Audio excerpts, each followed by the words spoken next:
Chapter 4. A Visit to the School. It was 3 months later, and Andrew was beginning to like the dirty old town and its strange but kind people.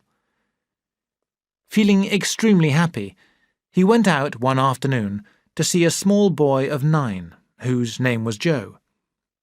He was not very ill, but as the family was poor, his illness seemed likely to give the boy's mother a lot more work.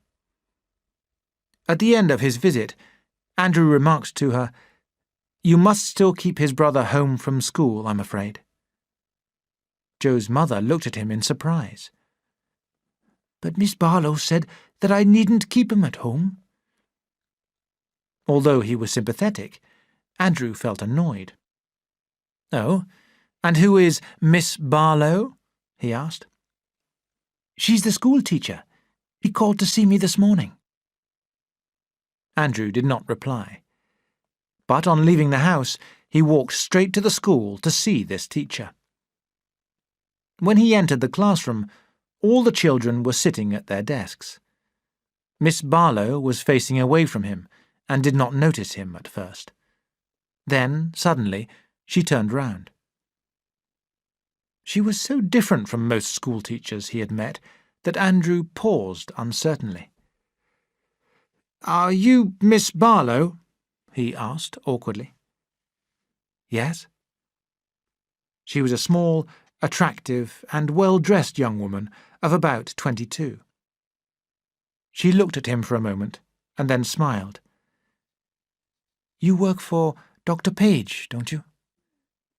"Never mind about that," he answered coldly. "I am Dr. Manson. You have a boy here whose brother has a serious disease that could spread to other children. He ought to be at home." She smiled again. "Yes, I know." Her refusal to treat his visit seriously made Andrew lose his temper. "Don't you realize that you are breaking the rules by allowing this boy to come to school?" His manner now made Miss Barlow angry, but she replied quietly, "Most of the children here have already had the same illness, and the others are certain to catch it in any case.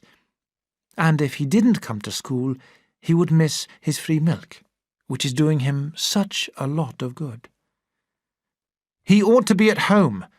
You must send that child home at once," Andrew ordered her. Her eyes showed her anger now. "I am in charge of this class. You may be able to tell people in other places what to do, but here I give the orders." "You're breaking the law," he shouted. "I shall have to report you." "Then report me," Miss Barlow replied. She turned to the children and said, "Stand up, children, and say, 'Good morning, Dr. Manson. Thank you for coming.'" The children rose and politely repeated the words.